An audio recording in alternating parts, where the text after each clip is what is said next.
And we've got all the right in the world on our side. And there ain't no reason to be afraid. And there ain't no reason to not take the challenge dead on. Because I'm going to tell you who we come from, folks. We don't come from some weak, jellyback, spineless people. That's not who we come from. None of us. And it doesn't matter what color you are, what nation your folks hail from, how much money you got. We all share the same name. We are Americans. And at Bunker Hill, there was Americans. And at Fredericksburg and Gettysburg, there was Americans.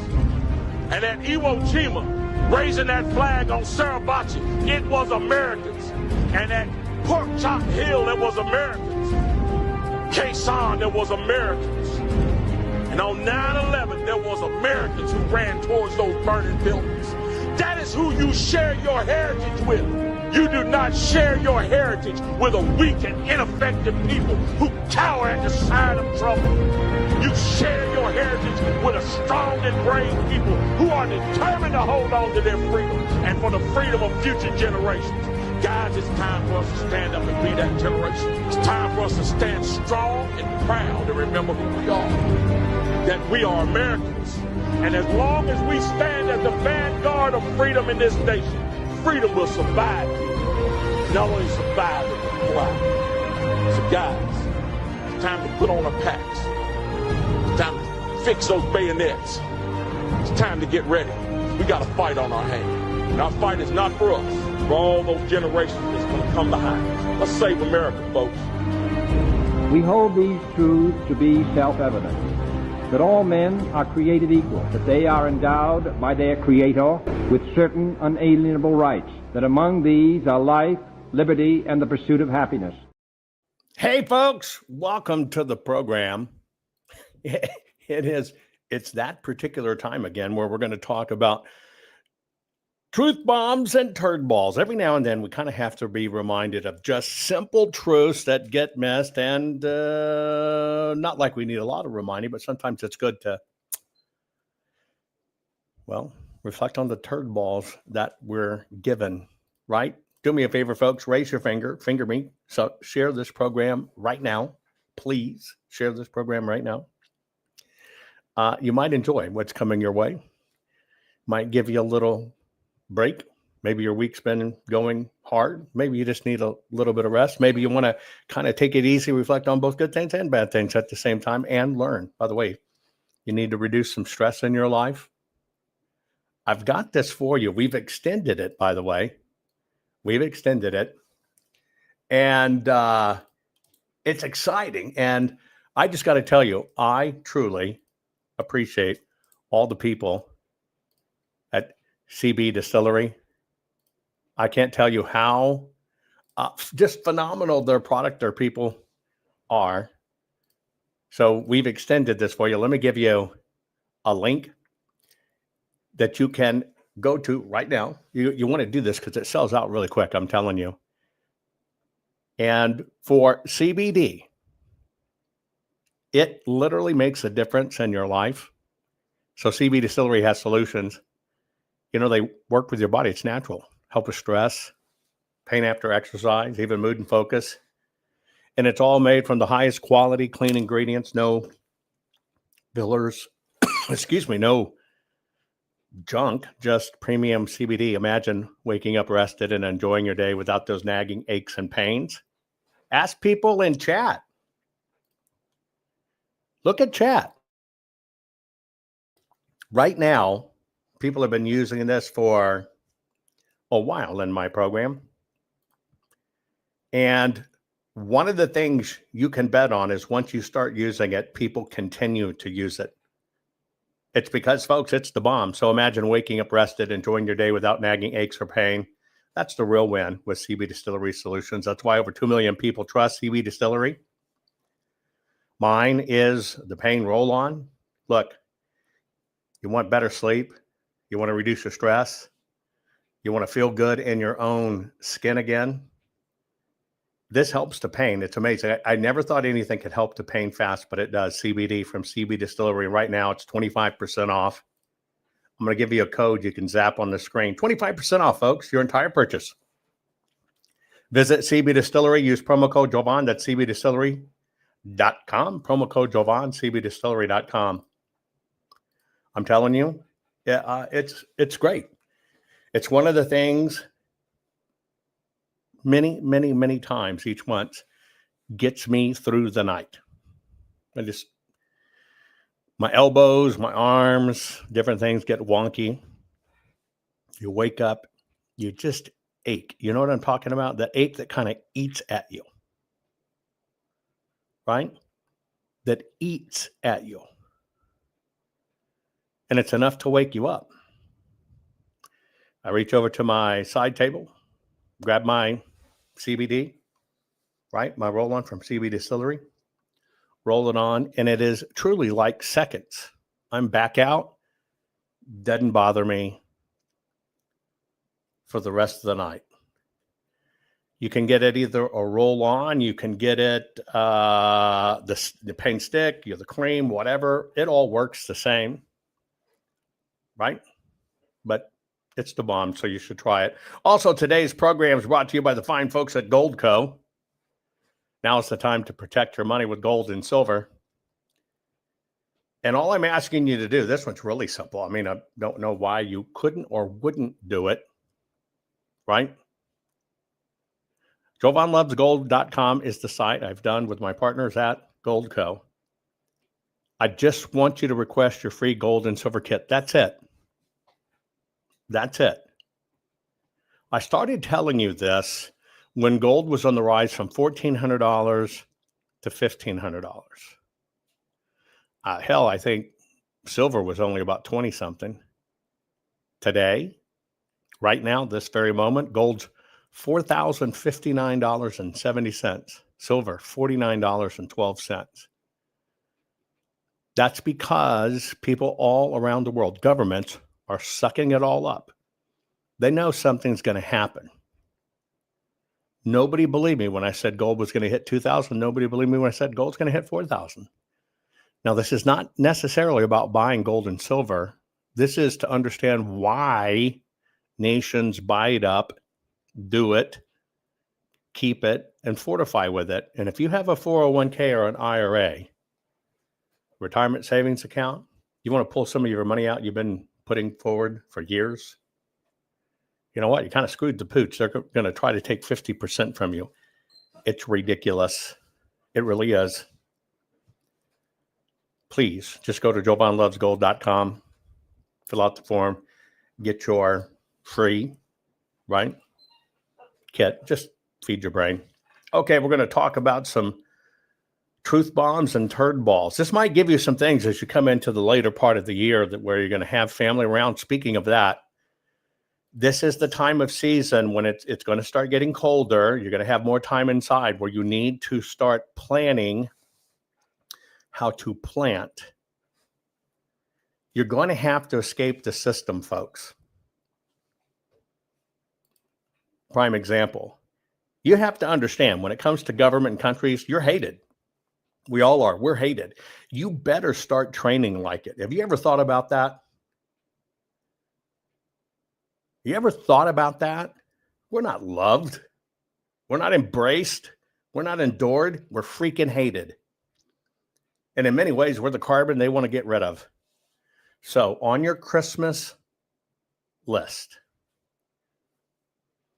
for your family, for yourself, put it out right now. One of the things we did is continually put out materials to make sure that when crap hits the fan, you can take care of yourself. Now, I want to warn you, you got to pay attention to my books. I stopped putting out ebooks. Food Force Bible, huge hit. But people immediately cloned it. I'm talking literally cloned it, all junk on the inside. You got to look for my name. So we got the Food Force Bible, which is where it's your gift to give or get to basically plant it once and then forget it. Some people are not that big on that type of garden, so we also did it for fruits. How about you plant that fruit tree, but instead of having to wait 5, 6, 7, 8, 9 years for fruit to maturity, it's all that wonky stuff. What if it could be done in months? We teach you an ancient secret and hack, and we teach you a better way to grow them fast and grow them beautifully. If it's just baseline stuff, you hate digging and you hate weeding, right? Then here you go. Here's a way to do it with your garden stuff. But all of these are out there. They're just for you to protect your assets, folks. This is the time of year you got to start thinking about what you're going to give somebody. You could always, give them a tie. Why don't you give them a way to save their backsides? Why don't you give them a way to have something that is around for decades and decades and decades when they think about you? Okay, we're going to cover truth bombs and turd balls. Interesting thing. Twitch. You can watch me many channels, Getter, Rumble. Now back to YouTube. I'm back on YouTube again, by the way. By the way, if you don't have it, let me see if I got it here. There you go. I lost 259,000 followers on YouTube. Way back when it started, when Donald Trump first wanted to run, I broke the story about what shadow banning is and how it's done. Freaking went huge viral, right? Back then, first administration. And I got banned for it. I've been off that long. They just took it. They stole it. Facebook's done it several times. So I'm back on YouTube. If you like YouTube and you want to follow on YouTube, if it's the preferred vehicle, you do it. You can now do it on YouTube. They had to do an agreement with the government to avoid prosecution. So everybody that got banned, I got banned talking politics and Donald Trump. I got banned for talking Donald Trump and explaining how technology is pushing crap in your minds. Anyway, you can follow me now on YouTube, right? So we're going to have some truth bombs and turd balls. Going to give you a couple of minutes to let people know. You might like this. We're going to cover some very interesting stuff. We'll get started right after these messages. This crazy world is telling you your sons can be daughters and your daughters can be your sons. When will the madness stop? Never. So you have to decide, will you comply or defy? They tell us all, you will own nothing, eat bugs, and be happy. Is this why America's largest food processing plants and food supply plants keep burning down? Do you really think this is a coincidence? Of course not. The system is telling us right to our faces what they have planned for us. You have a choice. Comply or simply defy their plan for us all.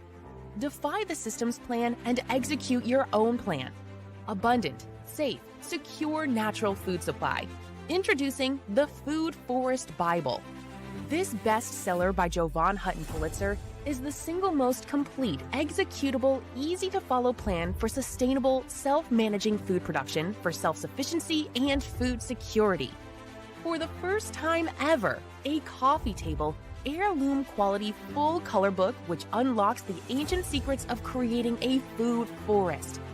Imagine planting in a way which requires no digging, no pesticides, and creates massive ancient food abundance. No fooling. Food forests are the ancient secret to planning and planting once. And have your own Garden of Eden, which will feed your families for decade after decade. Buck the system. Buck the New World Order and order your very own copy of Jovan Hutton Pulitzer's Food Forest Bible. Learn how to create a sustainable, self-managing, natural food production for self-sufficiency and food security for your family. Side yard, small yard, backyard, backlot, or even lots of acres, the Food Forest Bible works for everyone. Order on Amazon, hardcover, softcover, or ebook. Don't comply. Expertly defy the system. Hey, folks, let me remind you something real quick. When you go into the latter part of the year, latter quarter of the year, it's a time for me that I'm able to really hustle on the books that we've been working on for you. And my books are always about giving you solutions, okay? Giving you solutions.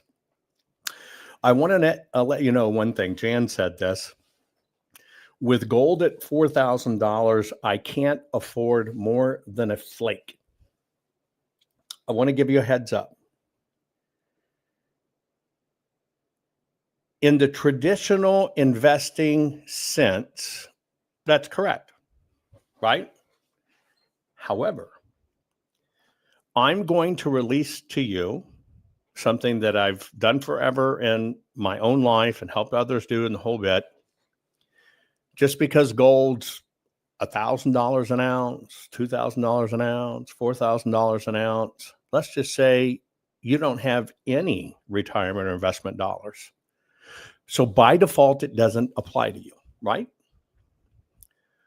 I'm going to turn you on to a new type of gold rush. At different times through history, it's applied. And I'm going to provide to you 2 books.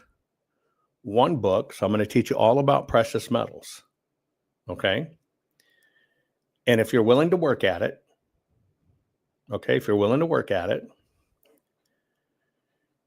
your basis, that means what you spend. This is for people who aren't normal investors, have nothing to invest or whatever, but you can do it, okay?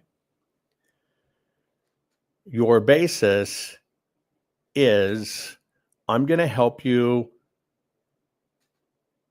show you how you can get precious metals in your life that you might not even pay. Let's say for gold, you might not even pay $100 an ounce. It can be done. It takes hard work, but it can be done. You can build wealth that way. I'm going to show you again how some of these riches are just laying out on the ground. And you can do that. Like most people don't even know. Did you know you can still get incredible land for about $100 an acre? Most people don't know that. Right? So I'm going to be bringing you these things. Think of them kind of as an insurance policy, but I want to let you know right now, nothing like that comes easy. It's hard. It's very hard. But I'm telling you, the very first time I did it in my life and I started practicing it, I could take something that I had $150 in, and in very short order, turn $150 into $5,000. No gimmicks, just hard work. It can be done. And some of you may have seen, you watch my books, what I'm releasing and stuff, right? But anything I do in the publishing world is to make your life easier. Now, probably the next book that's going to come to you the fastest, I've got this whole series called Eating Ancient. We're finishing them up, right? And basically, if you go back in time, and you can look back in the 70s and stuff. Here, I'll show you something. Let me show you something. I'm going to show you a little clip that will remind you just about the time we started putting on weight. These little things will help you remember. This is kind of a period when all our lives changed. Watch this.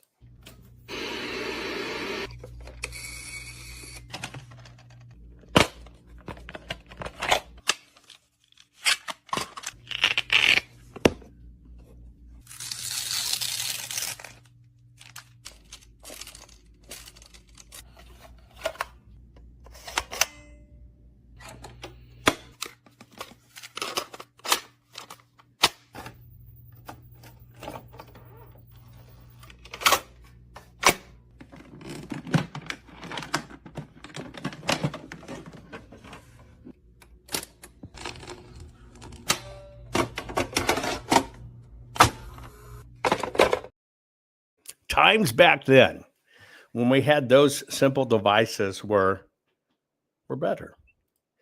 An also interesting thing is we weren't fat and as sick. We just weren't. And so I got to looking at this phenomenon, and we got all these additives and all this stuff, and we're limp tards and dependent on prescription tards and all this other stuff. And you're right, Mr. Hader, all that was American made. So I decided to plow into a series and find the oldest recipes in the world, because food's a big part of our lives, folks, right? But I wanted to get back to the purity of food. The purity of food. where the ingredients were very simple and we didn't have all these BS additives and all this convenience, which has killed us. It's killing us. It's killing our children and future generations. So we have gone back in time for every culture. And we're bringing you a series called Eating Ancient, whether it be Chinese or Roman or Greek or biblical or whatever. And we have spent an enormous amount of time pouring through archives and stuff and collecting those old recipes. So you can go back to eating great and simple back before all this other stuff. It's an ancient Chinese secret. You're right. All of this stuff. And the series is basically called Eating Ancient. The first one we'll probably release is Eating Ancient, the Roman edition, right? So post-Christ days. I think you're going to like it. I think you're going to like it very much. And it's very simple, right? Simple food, simple ways, great taste. Back when they didn't have all this crap additives. And that's one of the things we're working on. So those are what you can expect here in short order coming to you. But there are always better ways to do things. And if you know the story of my great-grandfather and picking cotton, it's kind of the same way, right? It's kind of the same way. Good stuff. Anyway, okay, so folks, share this right now. We're going to get started. We're going to do some truth bombs and turd bombs. And by the way, for you guys on Twitch blocked the program momentarily. You know why? We had to change the word turd on Twitch to let the program go through. So on Twitch, it says truth bombs and T-bombs. I thought it would have been bomb, but it was the word turd. Hang tight. Let's get started. Warning. The following program has been rated Dilligaff and is intended for open-minded audiences. If the truth offends you, or if you are allergic to focused intensity, intellectual athleticism, or the occasional F-bomb or even irreverent humor, please switch off now. If your delicate sensibilities need to be worried about or addressed, might we recommend the Underwater Basket Weaving channel to you? Otherwise, sit back, enjoy the wisdom, insight, and wicked sense of humor. Cut the crap.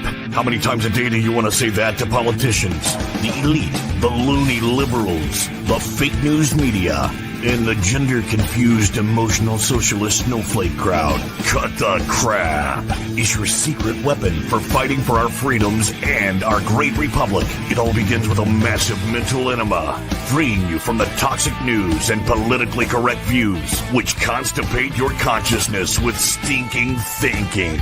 Your host, Joe Von Hutton Pulitzer. He's known for calling out politicians and telling them to cut the crap. You've seen him on virtually every television network and listened to him on Coast to Coast Radio. And now he's here to help you learn to fight for America. Culture, race, and American politics. They all have one thing in common. They all need to cut the crap. Now, here's your host, Joe Von Hutton Pulitzer.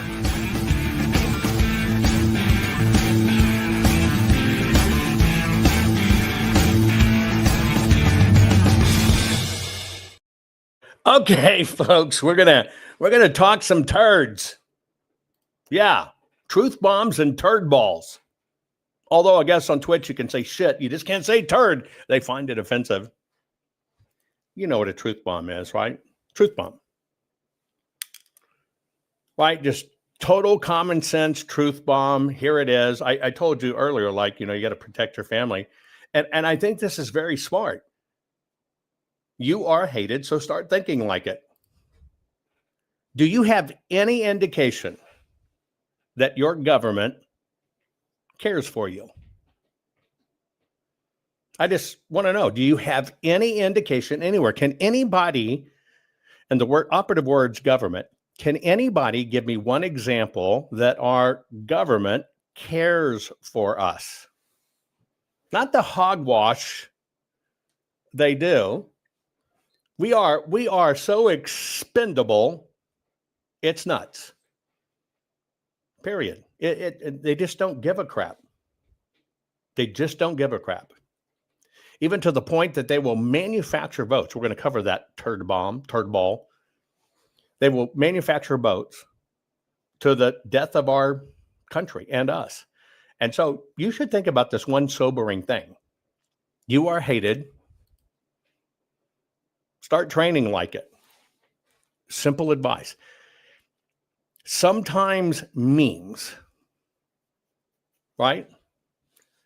Sometimes memes can really hit and cut to the truth, something you've never thought about before.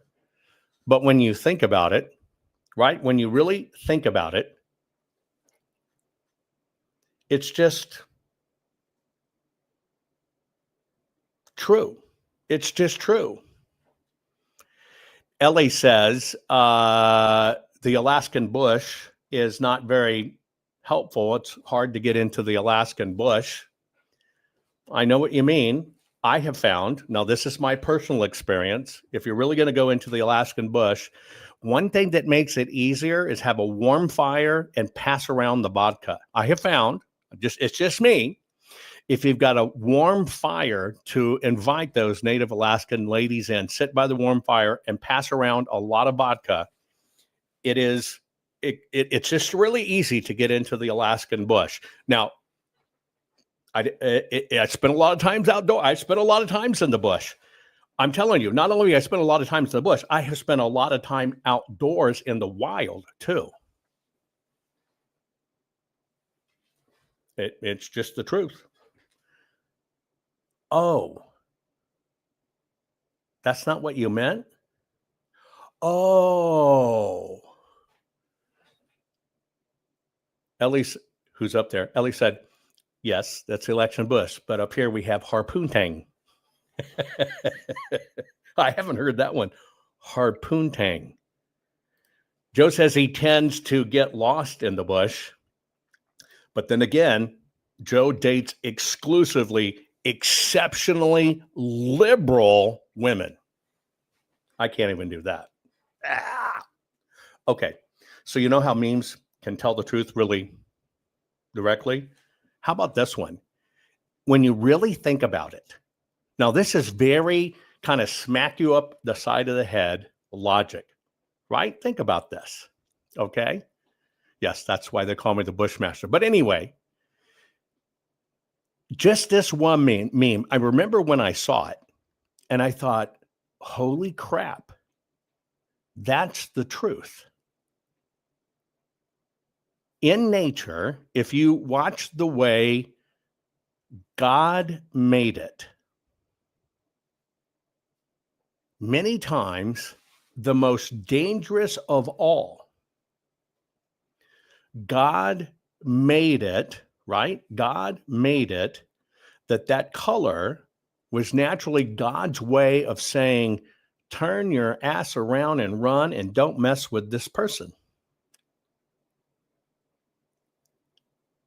Right? Think about that. And so that's why I like memes, because sometimes a meme, M-E-M-E, meme, why'd they name it a meme? Let me see if I can do that real quick. Hang on, because I don't even know. Hold on. I know it stands for something, but I want to know the reasoning.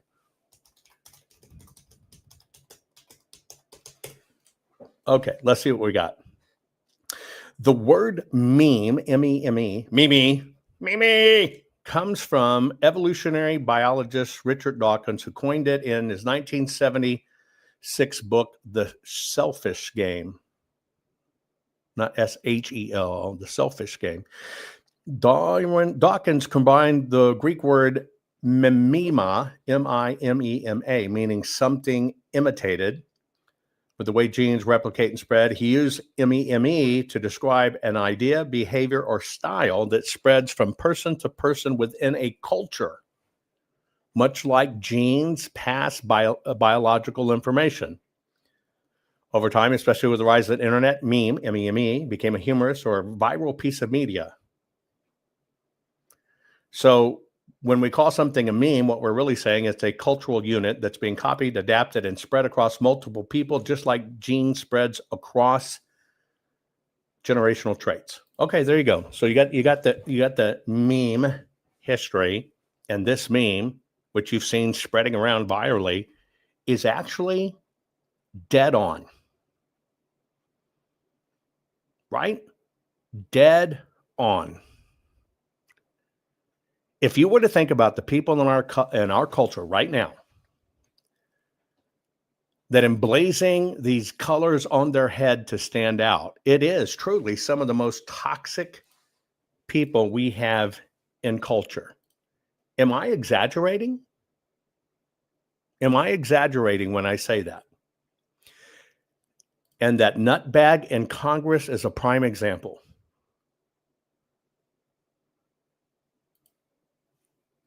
Yes, that color hair, when I see it, is screaming, I am toxic.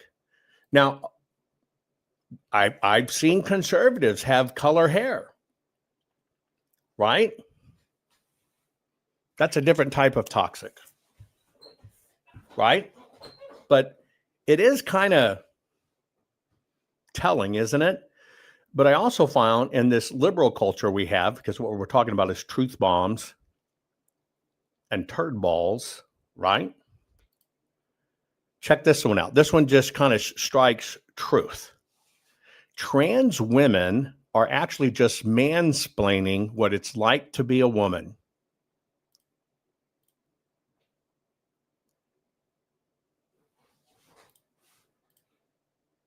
I can remember the very first time in one of my companies,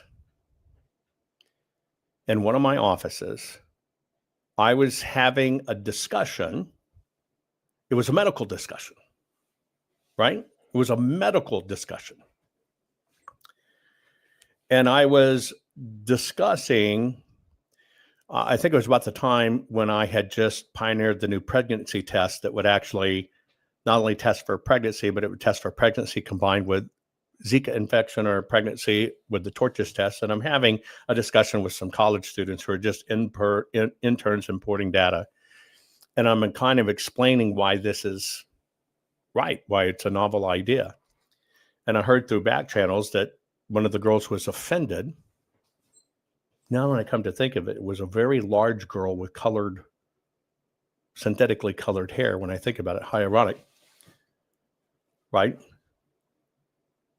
Complained that I was mansplaining it to them. Now, the mansplaining part was I was a dude and I was giving them details like they already knew, but in order to exercise my dudiness, I was explaining it. No, we were having a medical discussion. That's what mansplaining is. And so when I think about this, isn't that just truth? Trans women, which are dudes playing like they're women, telling everybody I'm really a woman, here's why, are actually mansplaining it. It's true. They're actually mansplaining it. Here's another truth that's obvious out there before I show you some videos. Don't you think that prison is the perfect place for liberals if you think about it? Do you know why? Everyone's treated equally. There's free food, free health care for everyone. Nobody has guns except for the guards. And there are no cars and no gas. Now, I can read that two ways. You're damn right. You're damn right. That is the best place for liberals when you think about it. On the other side, when you think about they try to get those things done, control the food and control everything else, that shows how they're trying to make our world a prison. Anyway, we're talking about truth bombs and turd balls. Here's kind of combination of the two, a bomb, literally, and a turd ball. This guy here, he got arrested. He went to the annual mass for the Supreme Court that's held for the mass. It's, had a tent outside the Supreme Court. When they arrested him, he had 200 explosives. He had Molotov cocktails and he had a manifesto into it, right? His name is Louis Geri, Geri. He was outside the cathedral where they're going to have this red mass for the justices. They always attend a special mass. The police saw him and says, "Hey, you might want to back out. Where there's going to be an event here." And he says, "Well, you might want to stay back. I have these explosives." And he did. He had just a ton of explosives, along with a written document that says written negotiations for the avoidance of destruction of property via detonation of explosives. They found grenades and everything else. So that's how we'll start it off with this bomb. And now we'll get into some truth bombs. Here's a truth bomb and a person I was not familiar with. And as a result, I started following this person. I really appreciate incredible clarity. Listen to this. Social justice is about equity, not equality, right? Not what we all grew up with, equal opportunity, but equity, equal outcomes. So it's redistribution with a view toward achieving equal outcomes for various specified groups. Jesus, in one of his parables, parable of the talents, and you have the owner who gives different talents to different workers. There's one, and then, there's two, and then there's five. He comes back, and one of them has done better with his talents than the others, and he doesn't take from the one who did well and give to the one who did poorly. He actually takes away from the one who did poorly and gives it to the one who does well. I refer to that parable because it really flies in the face of the idea that the Christian attitude ought to be equal outcomes. The Christian attitude is justice writ large, the righteous and equal application of God's law, but not equal outcomes.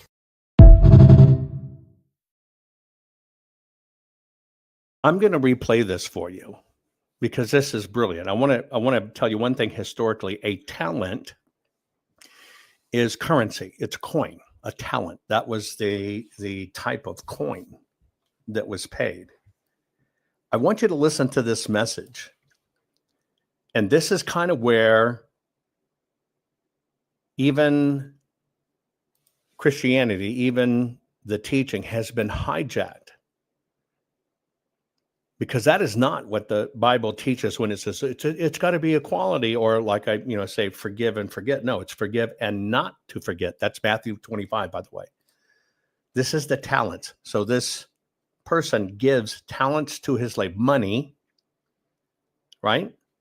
Money, and to see what they will do. And you either use it wisely and perfect your talents, which is do something with your talents, or lose them.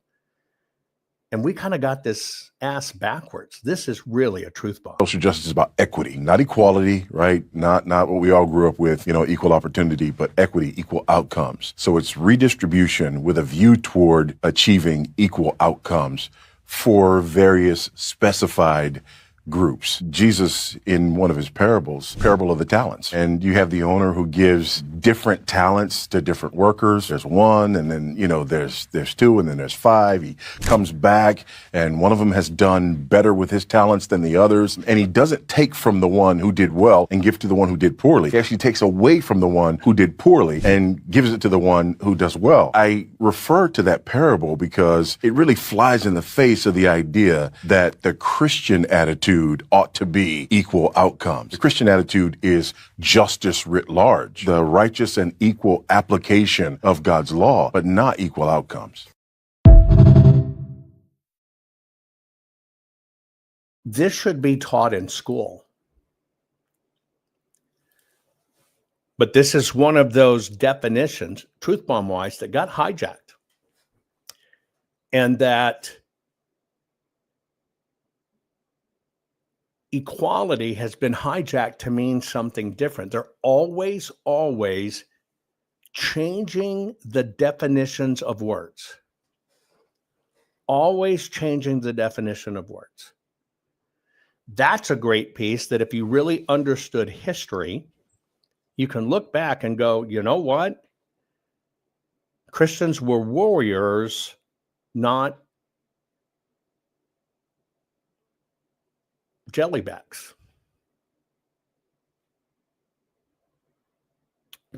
And that's what's happened. We become wimps, and they do this by a combination of not teaching us in school, especially history. I would submit that Israel did not steal anybody's land. This is another thing I've heard the last couple of weeks, words like occupiers and colonizers and apartheid, which I don't think people understand the history there.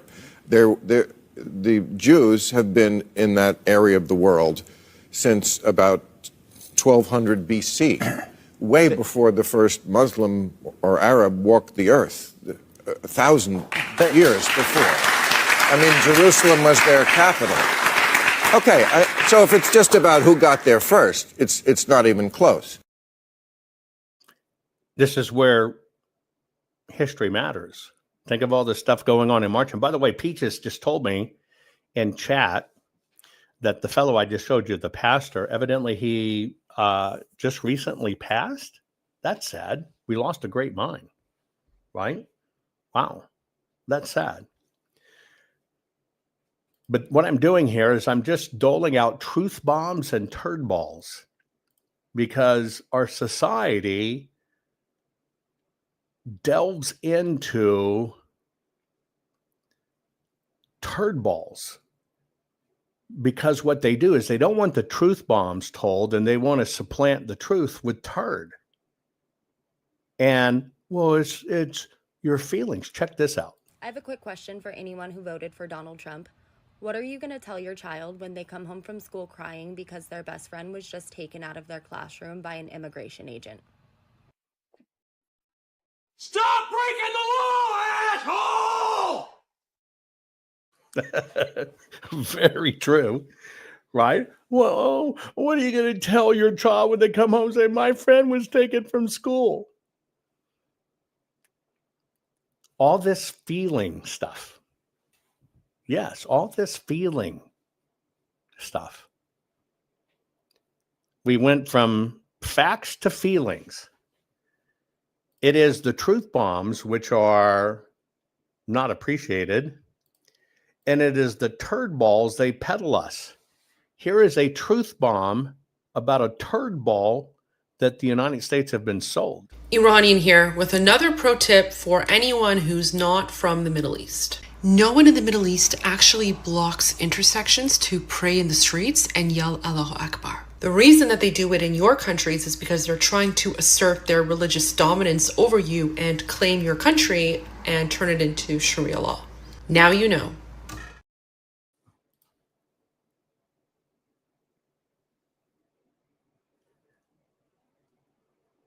The truth bomb there on that turd ball is glaring.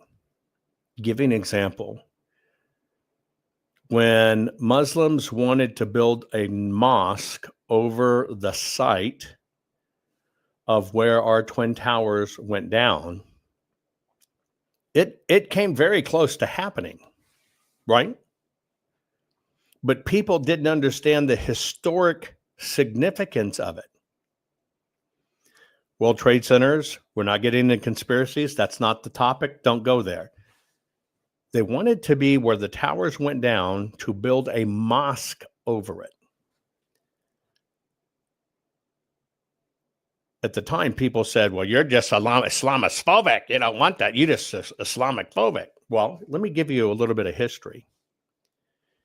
And let me show you a picture. I'm gonna pull up a picture real quick, okay? And I'm going to show you what people don't know when you don't know your history, okay? What people don't know when you don't know your history. Now, this will be a huge truth bomb for you if you've never heard this before. And if you don't think everything's psychological warfare and all about playing games with us and all this other crap, right? People really don't understand what's going on out there and how this horrible game is being played. Let me shrink this down on my screen. 1 second. Dun, dun, dun, dun. Okay, here you go. One up. Okay. I'm going to share my screen with you. And then I'm going to give you a story that will help you kind of understand in this world of truth bombs and turd balls why they hide the truth bombs, just like they hide history, because they don't want you to know. So here is in the Wailing Wall. This is the Wailing Wall. You've heard that term, right? Now I'm going to pop it up on my screen. This is where Jews go into the Wailing Wall and they cry. That's why they cry there, right? And they give their prayers and petitions. Now, why do they do that? Because when the second temple was destroyed by the Muslims, what they did is they went in and they built their Dome of the Rock, Church of the Rock, Dome of the Rock. What most people don't know is several things. That's the rock where God talked to Abraham, right? Etc. Long history in your biblical history. So it's a sacred place. It's also the site of the temple. When the Muslims came in, right, they destroyed the temple. All that is left is the Wailing Wall. That's all that's left of the ancient temple. And behind that wall, Islam built a mosque over the holiest of all sites that you would, in Judaism and in Christendom. Right? Literally, right there. And that's why Jews cry at that wall. Now, why is that important? Because it's like the video I just showed you. If people don't know history, if they have no idea of history, they don't understand that building a mosque over top that is a sign we've dominated you. Just like this truth bomb you're getting of this turd bomb, overseas, they don't drop to their knees and pray in the streets at call to prayer. I want you to think about this truth in this. Iranian here with another pro tip for anyone who's not from the Middle East. No one in the Middle East actually blocks intersections to pray in the streets and yell Allahu Akbar. The reason that they do it in your countries is because they're trying to assert their religious dominance over you and claim your country and turn it into Sharia law. Now you know. Do you understand the psychological warfare in that? Do you understand what lawmakers in New York and the Dems were pushing for to build a mosque over the site of our Twin Towers? It's all warfare, folks. And all this stuff of them dropping in the streets, and now Minneapolis and other places play it on loudspeakers. The truth bomb is it's all about psychological warfare. In the name of, oh, it's being freedom, it's being free, you got to be free. That's not how it occurs of where it really comes from.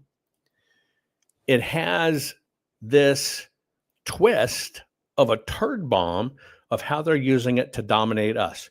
Just like weaponizing a word, being indignant. Here's one of the best truth bombs. That's what we're doing, truth bombs and turd balls. Here's one of the best truth bombs I have ever heard. Excuses, we've been through so much. We ain't been through shit. Who is we? They, the nigga, have been through shit. The nigga ain't been through nothing. He got free education. He got to go skating. He got to say, F you white people. He got to talk back to the police. The nigga never had that. It's not the same. Yeah. Give a fuck what you say, nigga. One of them is a race of people who was in bondage and enslaved. Another one is a group of people who is everything that they said those people were, but were not. We are ignorant. Those people wasn't. We're savages. Those people wasn't. We're animalistic. Those people wasn't. We deserve what they got. They deserve what we have. So how can we be offended by a word we're not being called? A word that we're proud of? What's up, my A word that we're proud of. And they're not using this word as this word was applied to these people. Yeah. This word is being applied with congratulatory.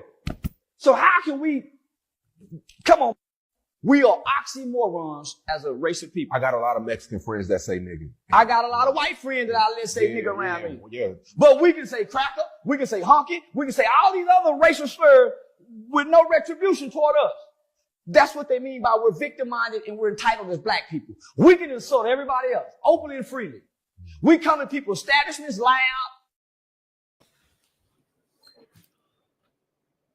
That is probably one of the most incredible truth bombs. There's more to it. I'll show it at a different time. That I've ever heard. Ever heard. I'm going to play it for you again. It's so true. It is dead on. Linguistically, right? Where does the word nigger come from? Do you know? What is the history of the word nigger? Anybody know? People think it's slavery. People think it's a bad word.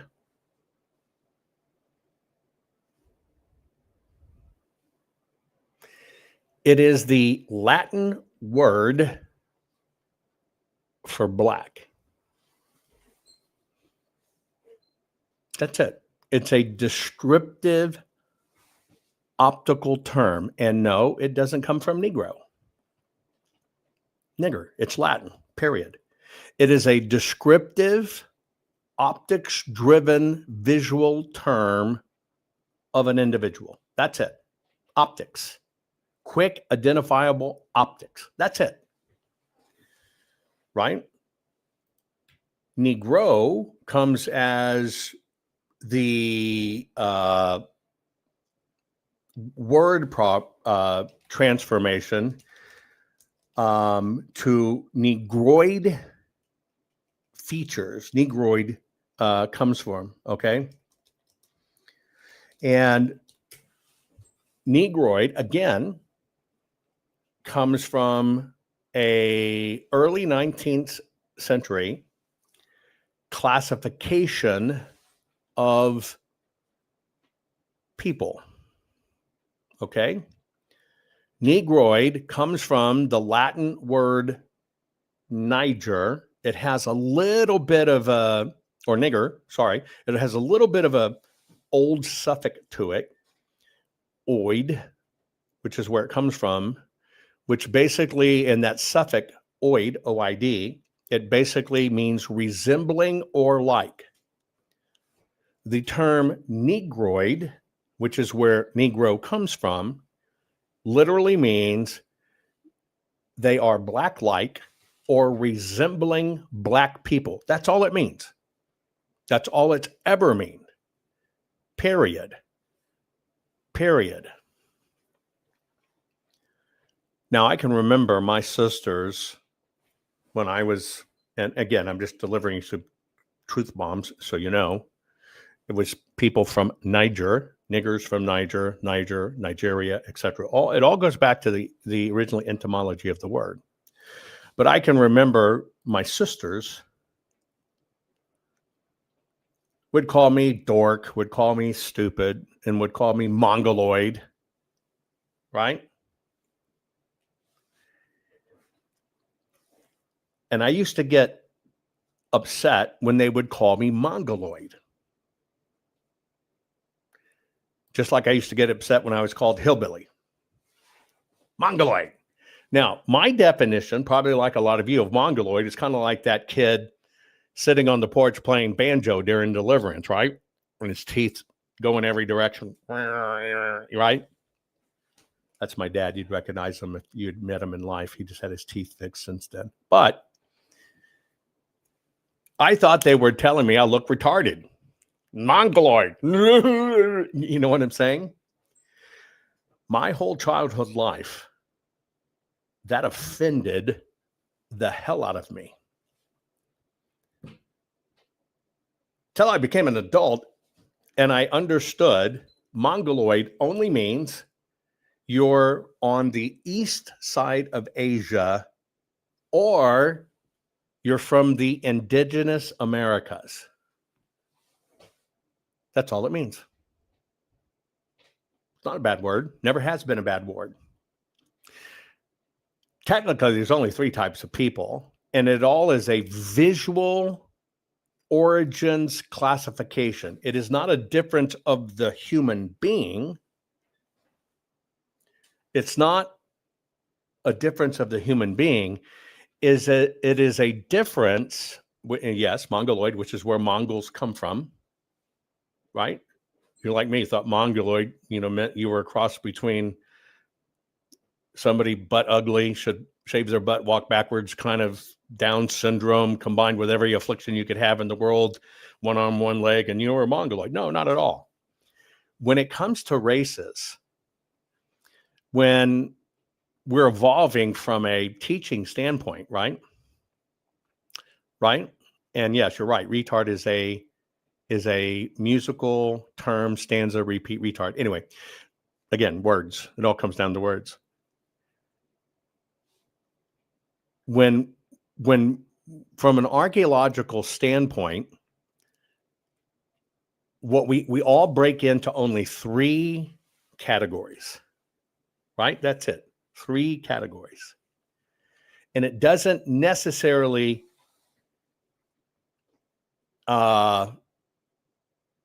mean totally looks, right? You're either Caucasoid, you Caucasoid. Well, I guess it's all how you say it, you Caucasoid, which basically means you're from Europe or Western Asia. You Mongoloid, which means you're East Asia and indigenous Americas, or you Negroid, which basically means you're Sub-Saharan Africa. That's it. That's it. That's all it means. That's it. And it was just to basically attempt to describe geographical origins. And then all of a sudden we came up with this concept of race, and everybody got put into race. And there isn't. There isn't. It's never been. It's never been racist. It's been like those guys in the red hats. I can imagine 100 years from now, don't you call me a red hat. I'm not a red hat. Those people were evil. Don't you dare call me a red hat. Right? Now, I'm a little different. I admit it. I don't give a fuckazoid. I guess you have like Schiff, hemorrhoids, but there's a lot of different ones. But those are, right? It's just like, come on. Right? Tartarian west of Rome, you're right. They were the barbarians. Barbarians. And so, yes, over time, have people, freakazoid, that's okay. I guess I could be a freakazoid, right? It's words. It's words. But when I saw this one truth bomb, I was like, holy crap. Look at how much power they've done between the word. And what they did is they weaponized it.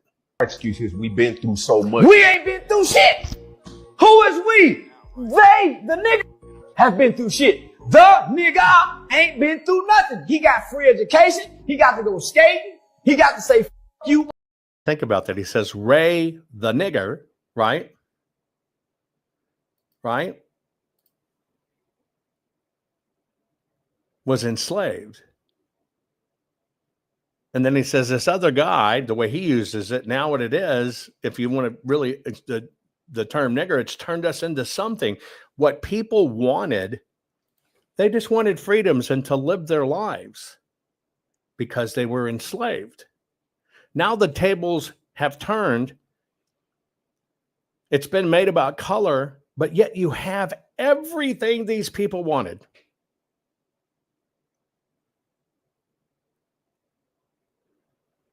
Think about that. Truth bomb in this. Excuses. We've been through so much. We ain't been through shit. Who is we? They, the nigga, have been through shit. The nigga ain't been through nothing. He got free education. He got to go skating. He got to say, "F you white people." He got to talk back to the police. The nigga never had that.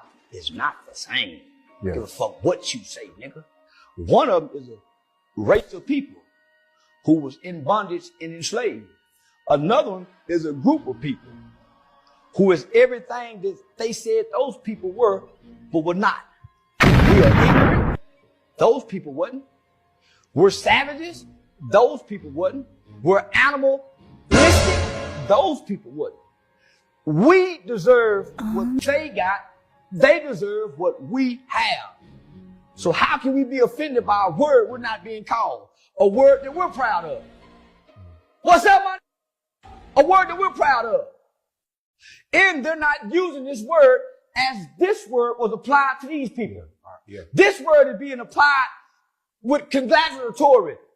So how can we, come on, we are oxymorons as a race of people. I got a lot of Mexican friends that say nigga. I got a lot of white friends that I let say nigga around me. Yeah. But we can say cracker, we can say honky, we can say all these other racial slurs with no retribution toward us. That's what they mean by we're victim-minded and we're entitled as black people. We can insult everybody else openly and freely. We come in people's establishments loud.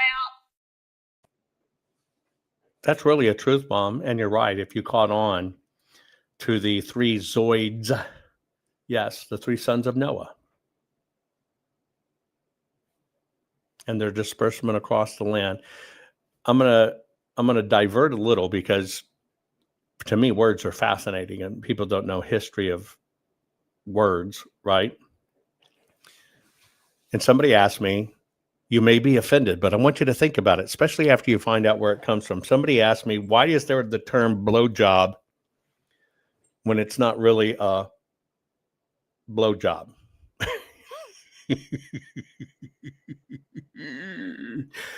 You ask, you want to know. From an etymology standpoint, the term blowjob, even though it goes much further back than what I'm going to give you, well, its early roots come from the early 1800s, right? It's surprisingly old. And literally, it had a sexual term to it way back in the 1800s, to blow, right? Now, I see Robbie and other people talking about what it is. It's actually not.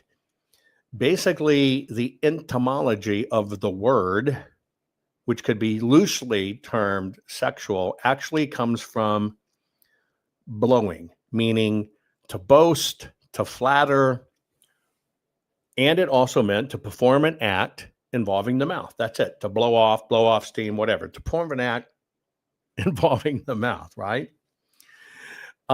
It only began in the 1880s through 1890s, believe it or not. Think about it. That term, blowjob, only in the 1880s and the 1890s, when you really don't think about anything sexual, right? Or want to, because so few people bathe. But only then did it become specifically to be related to oral stimulation. The job part of it basically only means a piece of work or a task. That's it. Piece of work or a task, which is why you have hand job, which is why you have boob job. You get it? That's it. That's it.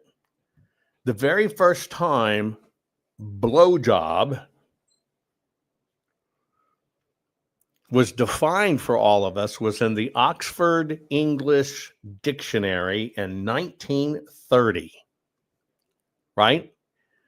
They literally put it in the dictionary. Would have been interesting to be in the focus group to see if I agree, but that was in the dictionary. The earlier versions of it in the 1880s, 1890s, yeah, it's a task. Shannon caught that. It's a task. Yeah, we're okay. Don't tell me I have to do that. You know, I mean, you can see it, right? Anyway, maybe that's where the task comes from. Who knows? But even though it was considered risque and underground not to be in polite print, it actually became in polite print in the Oxford Dictionary in 1930. The slang truncation of it, blow, meaning where blow just becomes meaning for oral sex, that started in the jazz era. Where they would say, blow me. And it started with jazz, right? Big cheeks. 1910 through 1920. It is literally not meant to be literal. It is a euphemistic, ironic term. Euphemistic, ironic, toe curling term. And we get the word job from the 1600s. Well, blow me down, says Frankie. There you go. You asked, I gave you. You have the answer. Ask and you shall receive. Not that I'm saying you can use that term, ask for one, and immediately get it. I have statistically found that is not true. It's a myth. Okay. Everything in life's about small moves, folks. Everything in life is about small moves.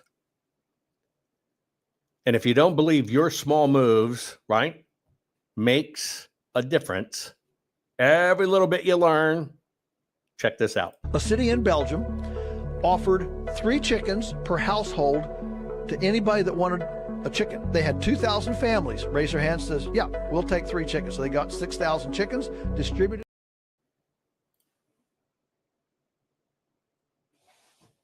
People say you learn something new every day. I learned something. You know, we all have different family traditions. We can all have different dictionary sets.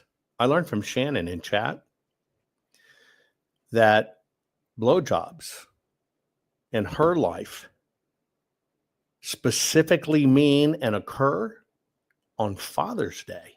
Now that's interesting. A city in Belgium offered 3 chickens per household to anybody that wanted a chicken. They had 2,000 families. Raise their hand, says, yeah, we'll take 3 chickens. So they got 6,000 chickens, distributed them through this city. First month, it dropped 100 tons of food waste to the landfill.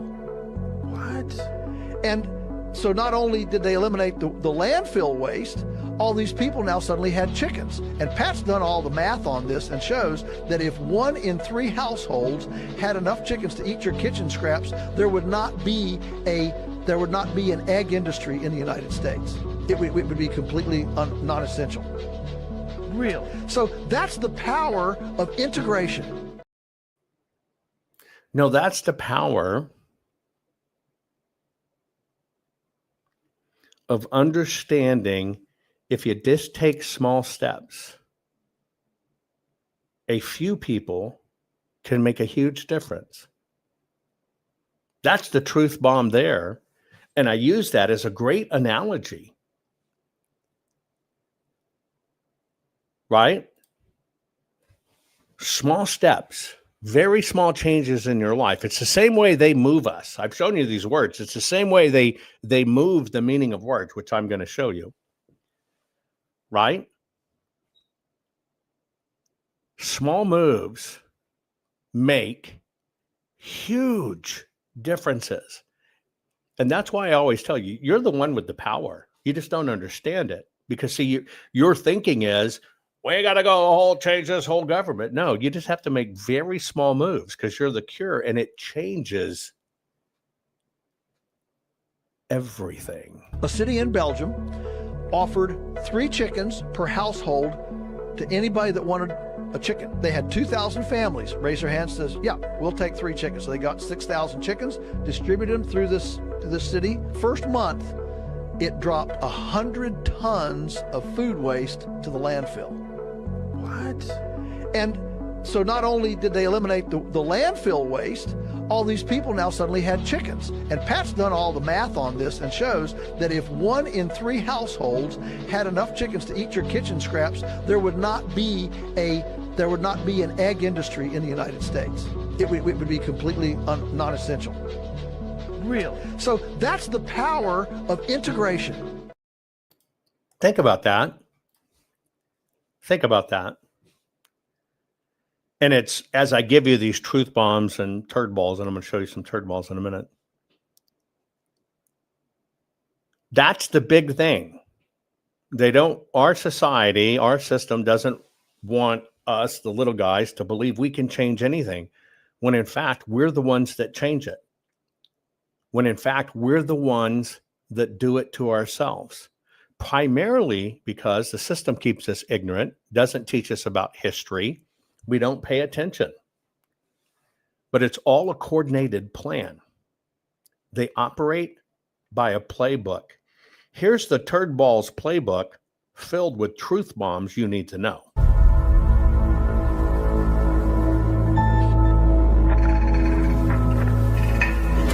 Understand what's going on around you. You are in a state of war, and you have precious little time to save yourself. It's a slow process, which we call active measures. The first stage being demoralization. It takes from 15 to 20 years to demoralize a nation. The next stage is destabilization. What matters is essentials: economy, foreign relations, defense systems. The next stage is crisis, with a violent change of power, structure, and economy, period of normalization. This is what will happen in the United States if you allow all these schmucks to put a big brother government in Washington, D.C., who will promise lots of things, never mind whether the promises are fulfilled or not.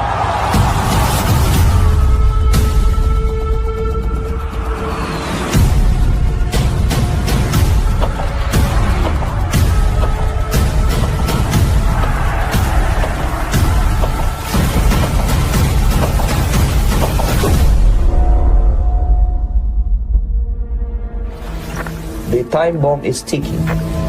With every second, the disaster is coming closer and closer. The danger is real.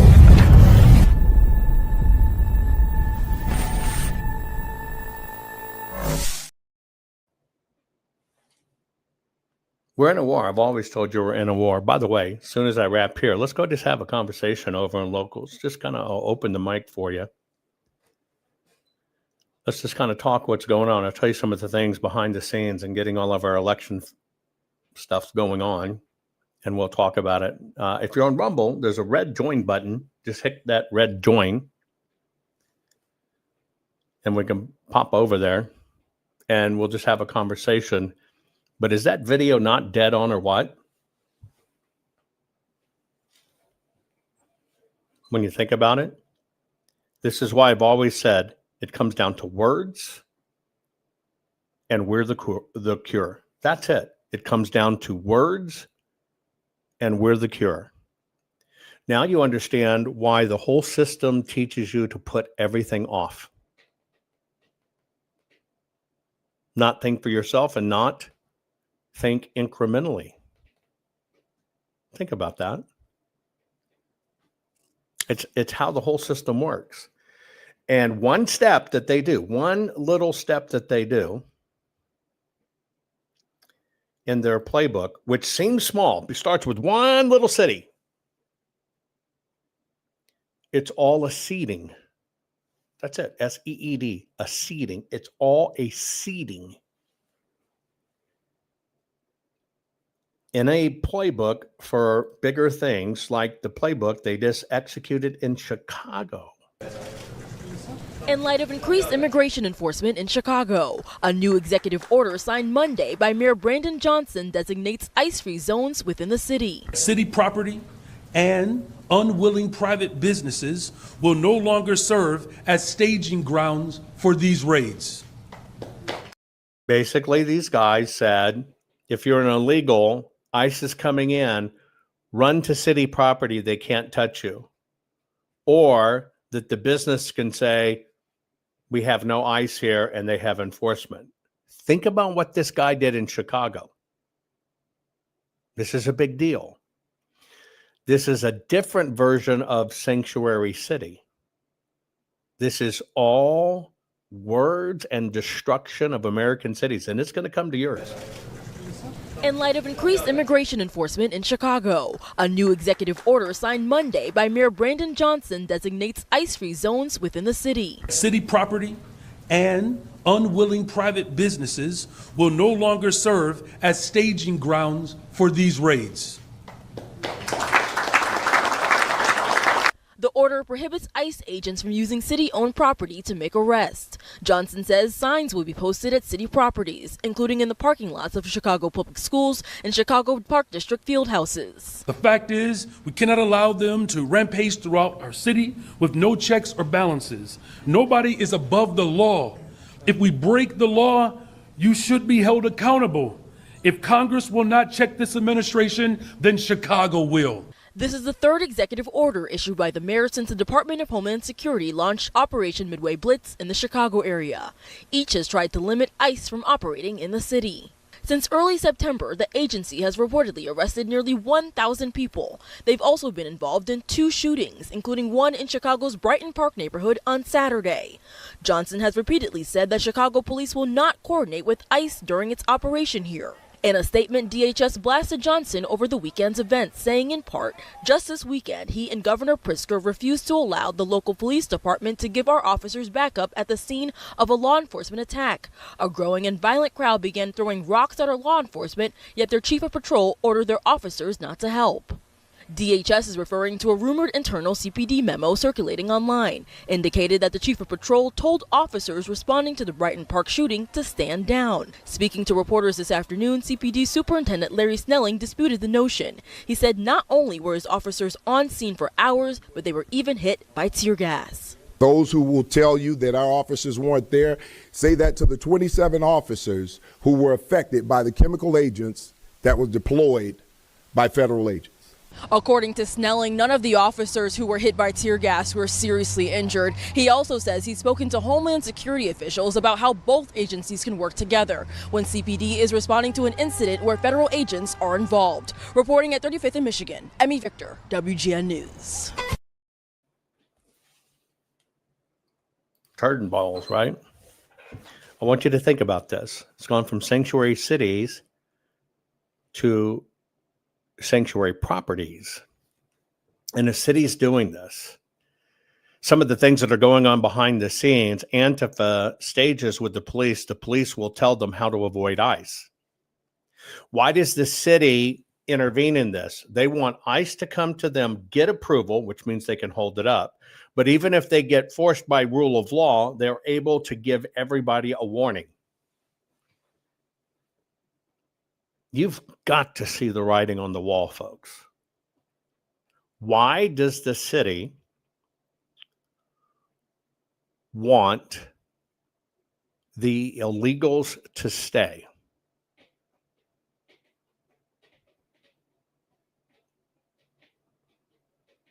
Why does Pritzker want the illegals to stay? It's really simple, folks. It all comes down to the ballot, not the machines. They get them on the voter rolls as a voter. And once they're in system, they can use them any way they want. And they launder money that way. That's what everything's about. And it's right in your face. That's why I said, we're it. We're what they want to destroy. They don't care about us. We're the hunted. We are opposite. And by the way, votes and money are the same thing because you don't get the money if you don't get the votes. Votes always come first. Period. Votes always come first. They cannot rob the money if they don't have the votes. They can't do the budget allocations for crap if they don't have the votes. They can't stay in office if they don't have the votes. That's the con, always. It's why I rail about the machines. You can take away every machine. The county still has the right for the county employees to count the votes, not us. But did that fix it? No, because they're already on the voter rolls and they will be used. They will be used. Folks, this is why we fight so hard for that evidence to be preserved. That's the game. I got 2 more things to show you, but that's the game, folks. That's right there in your face. What a city to do. It is all about that vote. All about that vote. Our courts are based on clear and convincing evidence. Want convictions? Want justice? For what happened in the 2020 election? Then we need your help. Not fixing 2020 will damn our nation forever. The decision you make in the next few moments could decide whether we ever get our elections fixed or not. Here's why. Trump campaign and allies file 64 different lawsuits. They all went down in flames.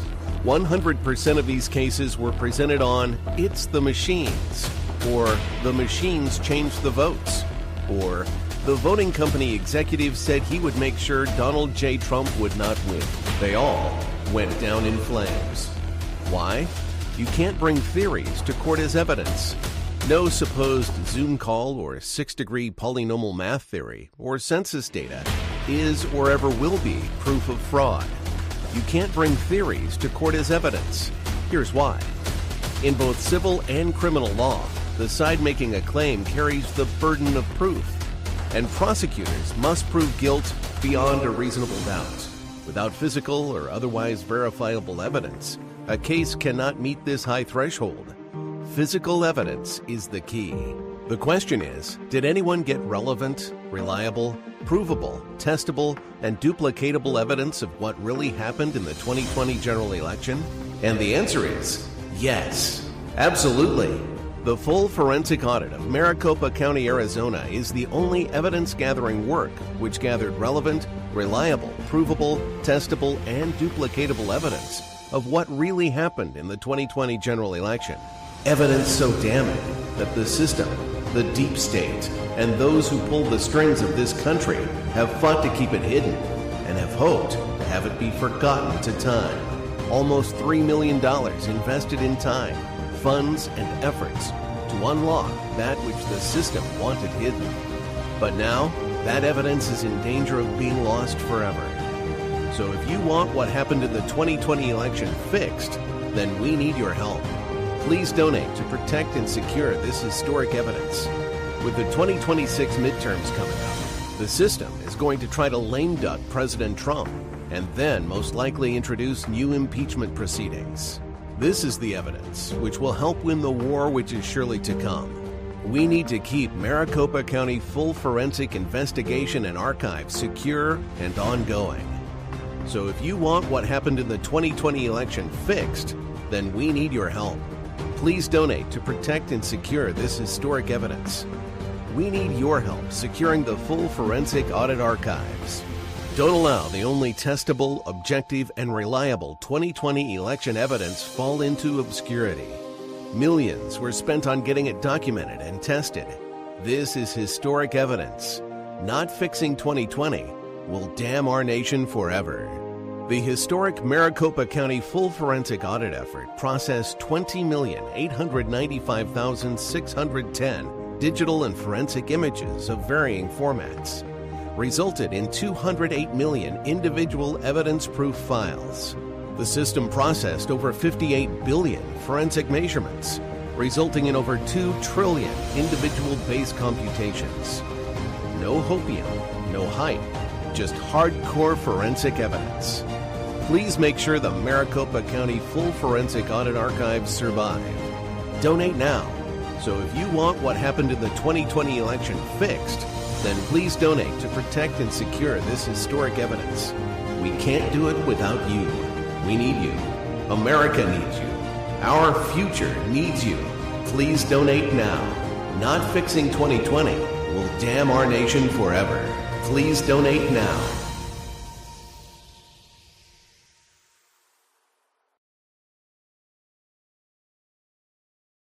Folks, this is what it come down to. I'm showing you this stuff. It's the vote. By the way, there's the code. You can zap the screen, right? You understand the fights going on. It's part of what we're going to talk about as locals. When I head over to locals next, I'll kind of give you an update. But it's a war. It's a war. And we need you to help with this war, because we've lost, because the machine cons us. It's all a con. It really is all a con. And when you watch the moves, it's just like saying it's the machines, but then you understand the machines. All the rules are voluntary. There never will be a conviction on them. And that's why they want you to focus on the machines. The system always makes moves out in the open. California passed a law where anybody can pick your kids up from school without having to call the parents. That is the child trafficking law. That's giving the right to anybody to come and pick your child up, because they've been scoping your child up, walking to school at lunch and all that shit, and say, I picked that one. And then call the school and say, I'm here to pick up the fucking child. And your child is missing forever. Child trafficking. California's one of California's biggest exports is children. Keep your eyes on your kids, I'm telling you. That one kind of bugs me, because I look at it differently than most, simply because, my sister was lifted from school by somebody that wasn't a parent in the 3rd grade and trafficked. Last but not least, I'm going to show you some of the turd bombs, etc., right? Etc., right? And for people that don't seem to be up on the know regarding the Arizona audit, there were 3 contracted companies. One was Cyber Ninjas, which is Doug Logan's company. He was considered the lead. The second was Cypher, which is Ben Cotton's company, for doing forensics on the drives and stuff. And kind of interestingly, right after the election, his company was bought up, so he could no longer talk about things, but he was bought out. And then there was my company under contract, meaning, performing the, not like just filling cameras and stuff, really doing the forensics. And that was my company that did the forensics. But I did not create, quote unquote, an audit company.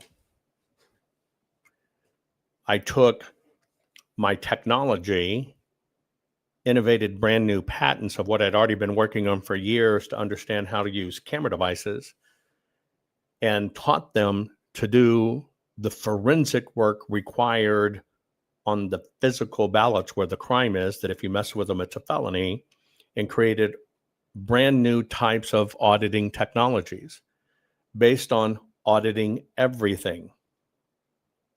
Whereas the other existing heretofore audit technologies were based on pulling samples.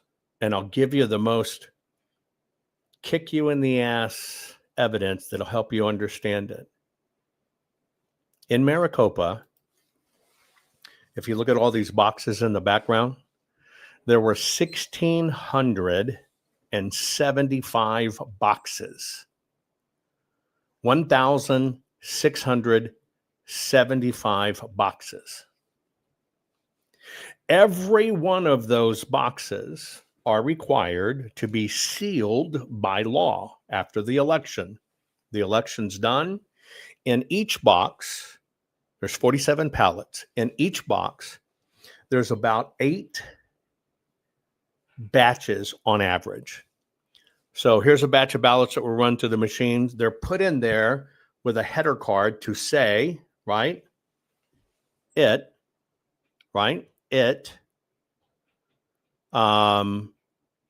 was the header batch. Okay. In the header batch, they get stacked in a row as they're processed. So there were 1,675 boxes. Out of the 1,675 boxes, which is the point, 1,675 boxes. And by the way, anybody can email me directly. If you ever want to email me directly, you can, right? Just email me directly if you have direct questions. Just kind of always let me know who you are, and we can have a discussion. Anyway, here's how this works. Audits heretofore only look at a few samples, and they say statistically, these are right, so everything's right. But let me break that rig to you. 1,675 boxes. Out of 1,675 boxes, only 52 were filled properly, handled properly, labeled properly, and sealed. Okay? 52.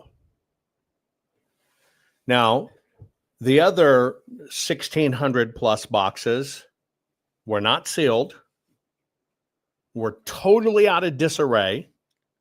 When you looked in the box and you should have found the batches with the header cards, you found batches, but each batch only had a few ballots in it. All the header cards were in the bottom because somebody pulled out the batches. The header cards fail.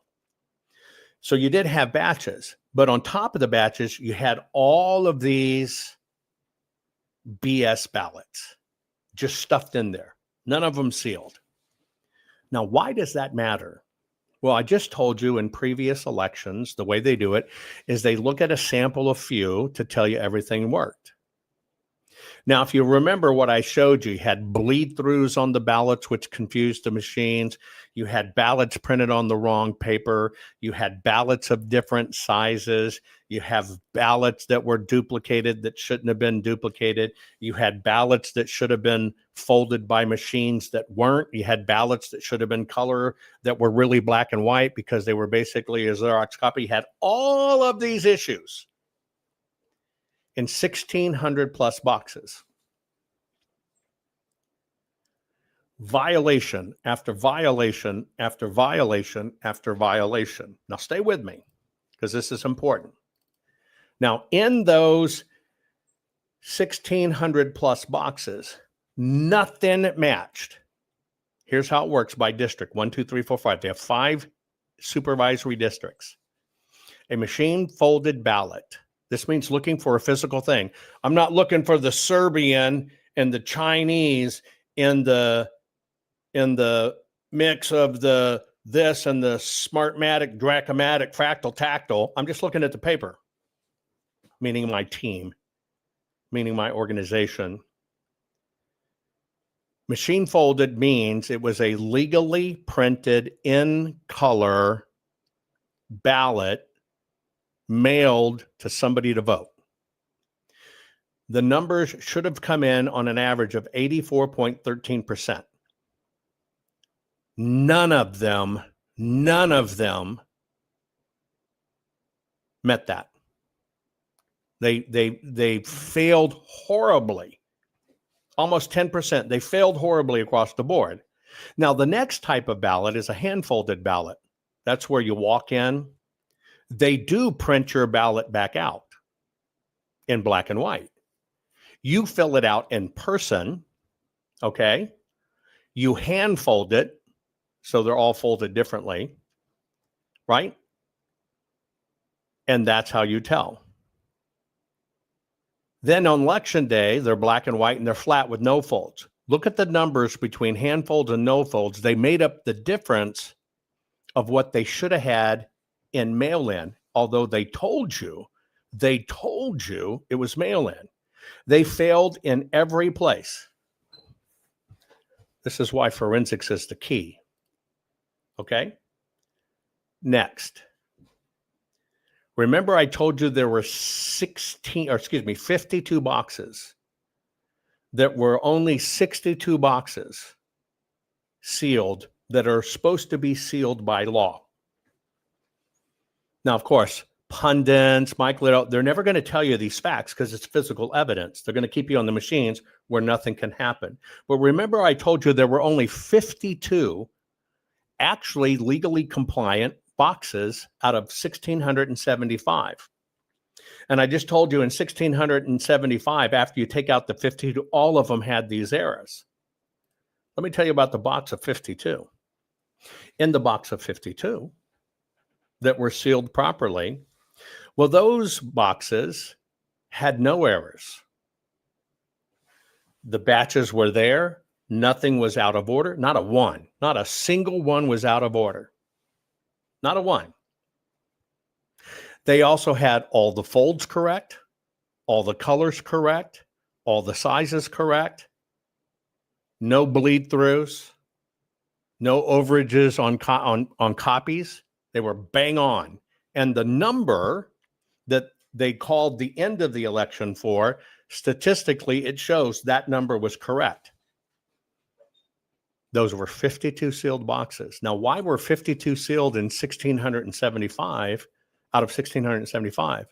Well, what you need to know is on election day, Katie Hobbs, Fontes, and their teams handpicked those boxes and said, if we get audited, this is where we'll look,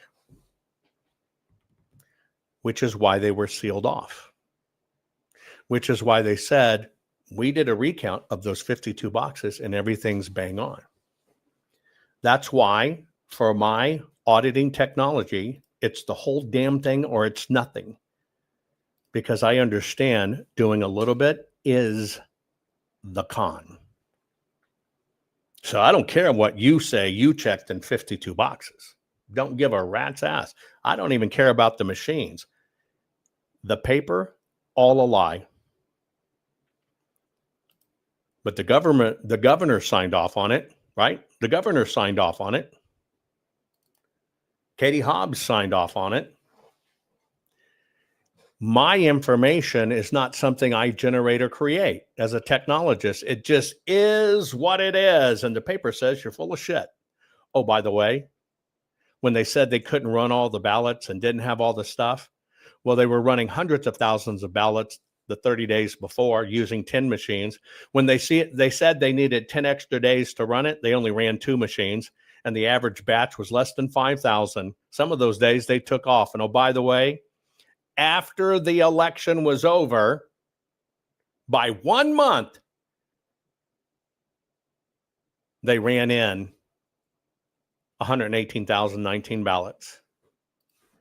And they still missed their numbers. They never had the right numbers. They don't exist. This is why you do a full forensic audit. This is why it's only about the paper, because it's the only way you can physically tell what happened.